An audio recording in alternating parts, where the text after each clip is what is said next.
Astrologer Ramakrishna Ghosh. আমার এই channel অর্থাৎ অ্যাস্ট্রোলজার রামকৃষ্ণ ঘোষ চ্যানেলের পক্ষ থেকে জানাই আপনাদের সকলকেই স্বাগত। আশা করি ঈশ্বরের কৃপায় আপনারা সকলেই ভালো আছেন। আমি বিভিন্ন রাশির মাসিক রাশিফল নিয়ে আলোচনা করছি। আজকে আমার আলোচনা বিশ্ব রাশির কয়েকটি ভবিষ্যৎবাণী, যা 100% সত্যি হবেই। মার্চ 2025 বিশ্ব রাশির স্বাস্থ্য কেমন যাবে, তাদের শিক্ষা, প্রাথমিক শিক্ষা, কলেজ বিদ্যা, উচ্চশিক্ষা কেমন হবে, তাদের কর্ম, চাকরি বা ব্যবসা কেমন হবে, তাদের প্রেম, বিবাহিত জীবন কেমন যাবে, তাদের ওভারঅল ভাগ্য কেমন হবে, তাদের আর্থিক উন্নতি কেমন হবে, ব্যয় কেমন হবে, এইসব নিয়েই কিন্তু আমার আজকের আলোচনা। এবং শেষে বলবো আরও কি করলে আপনারা আরও বেটার থাকতে পারবেন। যাই হোক, বিশ্ব রাশি হচ্ছে কালপুরুষের দ্বিতীয় রাশি। এই রাশির অধিপতি গ্রহ হচ্ছে শুক্র, আর শুক্র হচ্ছে রাশির একাদশে থাকছে এবং উচ্চস্থ অবস্থায়, এবং সেখানে থাকছে পঞ্চমপতি বুধ এবং দ্বিতীয় পতিও বুধ, এবং থাকছে রাহু, এবং রাশিতে থাকছে দেবগুরু বৃহস্পতি, আর রাশির দ্বিতীয় থাকছে মঙ্গল। রাশির দশমে থাকছে নবম ও দশমপতি শনি, সাথে চতুর্থপতি রবি। 14ই মার্চ রবি কিন্তু এদের একাদশে গোচর করবে, আর 29শে মার্চ শনি এদের একাদশে গোচর করবে। যাই হোক, আমি প্রথমেই স্বাস্থ্য নিয়ে আসছি। হেলথ ইজ ওয়েলথ, অর্থাৎ স্বাস্থ্যই সম্পদ। স্বাস্থ্য যদি ভালো না থাকে আমাদের সাকসেস রেট কিন্তু কমে যায়। তাই স্বাস্থ্যের যে অধিপতি গ্রহ, রাশির অধিপতি, সে কিন্তু একাদশে রয়েছে। এই মাসে বড় কোনো শারীরিক সমস্যা হওয়ার যোগ নেই, ছোটোখাটো সমস্যা হতে পারে। যারা ডায়াবেটিক পেশেন্ট, ইউরিনারি কোনো প্রবলেমে ভুগছেন বা কিডনি সংক্রান্ত কোনো সমস্যা ভুগছেন, তাদের কিন্তু একটা চিকিৎসার পথ খুলতে পারে। তারা একটা সুচিকিৎসার জন্যে তারা চেষ্টা করতে পারেন, এবং এই সময় আপনারা সেখান থেকে রিকভার করতে পারবেন, এরকম কিন্তু একটা সম্ভাবনা রয়েছে। এরপরে আমি আসবো আপনাদের শিক্ষা। আপনাদের চতুর্থপতি রবি, সে কিন্তু দশমে শনি যুক্ত হয়ে আছে, দশমপতি। পঞ্চমপতি বুধ একাদশে শুক্রের সাথে, রাশির অধিপতির সাথে আছে। পঞ্চমে কেতুর অবস্থান রয়েছে। তাই শিক্ষা আপনাদের মোটামুটি ভালো, উচ্চশিক্ষার যোগও রয়েছে, কিন্তু শিক্ষা বিষয়ে আরও মনোসংযোগ আপনাদের বাড়াতে হবে, পরিশ্রম বাড়াতে হবে, তাহলে নিশ্চিত কিন্তু শিক্ষার বিষয়ে উন্নতির যোগ রয়েছে। এই সময় কোনো এক্সাম থাকলে, কোনো কম্পিটিটিভ এক্সামে বসলে সেখান থেকেও সাফল্য লাভের কিন্তু একটা সম্ভাবনা তৈরি হচ্ছে। এরপরে আমি আসবো আপনাদের প্রেম। আপনাদের পঞ্চমপতি একাদশে, রাশির অধিপতি শুক্রের সঙ্গে রয়েছে, রাশিতে রয়েছে বৃহস্পতি, পঞ্চমে তার দৃষ্টি রয়েছে, পঞ্চমে কেতুর অবস্থান। এই মাসে নতুন কোনো সম্পর্ক আপনাদের আসতে পারে।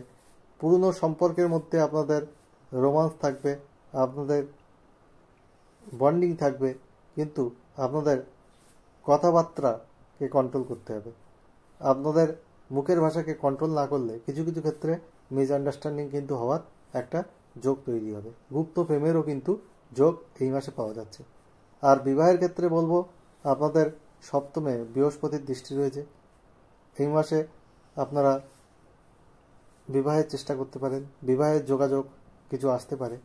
আর আপনাদের সপ্তমপতি মঙ্গল কিন্তু দ্বিতীয় রয়েছে। মুখের ভাষাকে কন্ট্রোল করতে পারলে বিবাহিত জীবন কিন্তু সুখের হবে। বিবাহিত জীবন খুব খারাপ কিন্তু বলা যায় না, কিন্তু কিছু জেদ, রাগ, এইসব কারণে আপনার বিবাহিত জীবনে কিছু ঝঞ্ঝাট, ঝামেলা, অশান্তি হতে পারে। যাই হোক, এরপরে আমি বলবো আপনাদের কর্ম। আপনাদের কর্মপতি শনি, সে কর্মস্থানেই বসে আছে, রবির সাথে বসে আছে। এই সময় যারা বেসরকারি সরকারি চাকরি করছেন তাদের কিছু পরিবর্তনের যোগ রয়েছে, সেখানে উন্নতির যোগ রয়েছে, কিছু দায়িত্ব বৃদ্ধির যোগ রয়েছে, বা কর্ম পরিবর্তন হওয়ার একটা যোগ কিন্তু পরিলক্ষিত হচ্ছে। যারা বেকার যুবক যুবতী, তারা আরও বেশি নিজেকে প্রকাশ করতে পারেন, কিছু কর্মপ্রাপ্তির কিন্তু যোগ পরিলক্ষিত হচ্ছে। আর ব্যবসার ক্ষেত্রে বলবো, যারা বিভিন্ন ব্যবসা বাণিজ্য করেন, যেমন আপনারা যারা এজেন্সিমূলক ব্যবসা করেন, যারা জমি জায়গা সংক্রান্ত ব্যবসা করেন, ইলেকট্রিক কোনো বিজনেস করেন বা ম্যানেজমেন্ট রিলেটেড কোনো বিজনেস করেন, তাদের কিন্তু এই মাসে উন্নতির যোগ রয়েছে। যারা ক্রিয়েটিভ কাজকর্মের সঙ্গে যুক্ত, তাদেরও উন্নতির একটা জায়গা কিন্তু পরিলক্ষিত হচ্ছে। ব্যবসার ক্ষেত্রে উন্নতির যোগ আছে। এবং আর্থিক ভাগ্যের ক্ষেত্রে বলবো, আপনাদের ধনপতি কিন্তু একাদশে রয়েছে এবং ধনস্থানে সপ্তমপতি এবং তৃতীয় সপ্তমপতি এবং দ্বাদশপতি মঙ্গলের অবস্থান। আপনাদের ইনকামের জায়গা ভালোই রয়েছে, কিন্তু মাঝে মাঝে ব্যয় হওয়ারও কিন্তু যোগ রয়েছে। যেহেতু অগ্নিকারক গ্রহ দ্বিতীয় অবস্থান করছে, আপনাদের ব্যয় রয়েছে। তবে অর্থ সঞ্চয় করার একটা চেষ্টা আপনাদের মধ্যে কিন্তু থাকবে। বিশ্বরাশির মানুষ একটু আরামপ্রিয়, অলস, একটু জেদি, আর যেটা বলে সেটা করে। আর এই মাসে আপনাদের মধ্যে একটু অলসতা দেখা যেতে পারে। কাজের প্রতি ফোকাস থাকতে হবে, অলসতা কিন্তু আপনাদের ত্যাগ করতে হবে। আর বিশ্বরাশির মানুষ যেটা একবার বসে পড়লে ষাঁড়ের মতো, এদের কিন্তু তোলা কঠিন হয়ে যায়। পিছন থেকে একটা ধাক্কা এদেরকে কিন্তু দিতে হয়, তাহলে এরা আবার চলতে শুরু করে। যাই হোক, এই বিশ্বরাশির মানুষ কিন্তু আত্মসর্বস্ব ভাবের জন্য একটু কষ্ট পেয়ে থাকে। এদের ভাগ্য ভাব বলবো, এদের ভাগ্যপতি শনি কিন্তু দশমে, চৌথপতি রবিযুক্ত। ভাগ্যের সাপোর্ট কিন্তু আপনারা পাবেন কম বেশি এই মাসে। ভাগ্য আপনাদের সাপোর্ট করবে। আপনাদের বাড়িতে কোনো মাঙ্গলিক অনুষ্ঠান করতে হতে পারে, কোনো জমি জায়গা সংক্রান্ত বিষয়ে আপনারা এগোতে পারেন, কোনো জমি জায়গা সংক্রান্ত ব্যাপারে ডিল হতে পারে, কেনা বেচার ব্যাপারে আপনাদের যোগ রয়েছে। কোনো ইলেকট্রনিক্স গ্যাজেট কিন্তু আপনারা কিনতে পারেন, সেই সব যোগও কিন্তু এই জন্মছকে পরিলক্ষিত হচ্ছে। যাই হোক, আমি well qualified astrologer, GATE NET SET qualified, engineering কলেজের অধ্যাপক, মাল্টিপল প্রফেশনের সঙ্গে যুক্ত। অ্যাস্ট্রোলজি আমার নেশা পেশা। এই প্রফেশনকে আমি সততার মাধ্যমে এগিয়ে নিয়ে গেছি। আর একটা question, date of birth, time, place দিয়ে আমার কাছে করতে পারেন। আমি ফার্স্ট কাম ফার্স্ট সার্ভ বেসে রেসপন্স করে দেবো। আমি একজন লিরিসিস্ট। আমার গানের চ্যানেলের লিঙ্ক এর সঙ্গে দেওয়া আছে। আমার প্রোফাইল আপনারা খুলে দেখে নিতে পারেন। আর হোয়াটসঅ্যাপে আমার সাথে যোগাযোগ করতে পারেন যদি ফুল হরস্কোপ করতে চান। Date of birth, time, place দিয়ে আমি আপনাদের অনলাইন বা অফলাইন মোডে এই সার্ভিস প্রোভাইড করব সততার মাধ্যমে। অন্যান্য অ্যাস্ট্রোলজার যা ভিজিট নেয় তার 5 ভাগের 1 ভাগ ভিজিটে এই সার্ভিস প্রোভাইড করব। অন্যান্য অ্যাস্ট্রোলজারের মতো কিন্তু হ্যান্ড রিটেন রিপোর্ট আমি দেবো, যা অন্য অ্যাস্ট্রোলজার কিন্তু দেয় না। তারা সফটওয়্যার জেনারেটেড রিপোর্ট দেয়। যাই হোক, আমি সততার মাধ্যমে এই সার্ভিসকে অ্যানালিসিস করে আপনাদেরকে প্রোভাইড করি।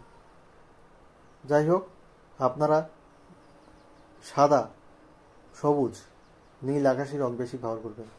হলুদ, সোনালি, কালো, ধূসর এইসব রং কম ব্যবহার করবেন। আপনাদের জীবনে উন্নতি অনেক হবে। আপনারা প্রতিদিন হনুমান চালিসা পাঠ করুন। আপনারা শনির বীজ মন্ত্র পাঠ করুন প্রতিদিন 8 বার সূর্যাস্তের পর। ওং প্রাম প্রিম প্রোম স শনিশ্চরায় নমঃ। শুক্রের বীজ মন্ত্র পাঠ করুন প্রতিদিন 6 বার বা 108 বার। ওং দ্রাম দ্রিম দ্রোম স শুক্রায় নমঃ। আর আপনারা যেটা করবেন সেটা হচ্ছে, আপনারা বুধের বীজ মন্ত্র প্রতিদিন পাঠ করুন 5 বার বা 108 বার।